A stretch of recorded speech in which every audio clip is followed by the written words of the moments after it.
Kethanapalli municipality tough ఫైట్కు సిద్ధమైంది. ఓటర్లంతా కూడా 22 వార్డులలో కౌన్సిలర్లను ఎన్నుకోవడానికి సిద్ధమైపోతున్నారు. కేతనపల్లి మున్సిపాలిటీకి వచ్చేసరికి 22 కౌన్సిలర్ స్థానాలు ఉన్నాయి. 22కి 22 కాంగ్రెస్ పోటీ చేస్తున్నది, 22కి 22 బీజేపీ పోటీ చేస్తున్నది. ఇక తర్వాత విషయానికి వస్తే బీఆర్ఎస్ 15, సిపిఐ 7తో కలిపి 22 చేస్తున్నది.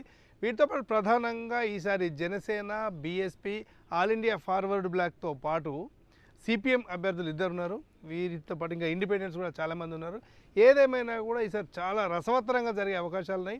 ఎందుకంటే రాష్ట్ర మంత్రి మినిస్టరు ఇక్కడ వెంకట స్వామి సారథ్యం వహిస్తున్నారు. వారి ఓన్ అసెంబ్లీ కాన్స్టిట్యున్సీ అటు చెన్నూరు ఇటు కేతనపల్లి 2 కూడా కాంగ్రెస్ ఖచ్చితంగా కైవసం చేసుకుంటుంది అని చెప్పేసి వారు మంచి ఆశాభావం వ్యక్తం చేస్తుంటే, సిపిఐ పొత్తుతోని ఏదైతే కాంగ్రెస్ నాయకుల్లో ఉన్న అలజడిని అయోమయాన్ని దృష్టిలో పెట్టుకొని సిపిఐ అలయన్స్తో మేమే గెలుస్తామని చెప్పి చైర్మన్ గెలుస్తామని చెప్పి బీఆర్ఎస్ చెప్తున్నది. సరే, ఏది ఎలా జరుగుతుందో చూద్దాం.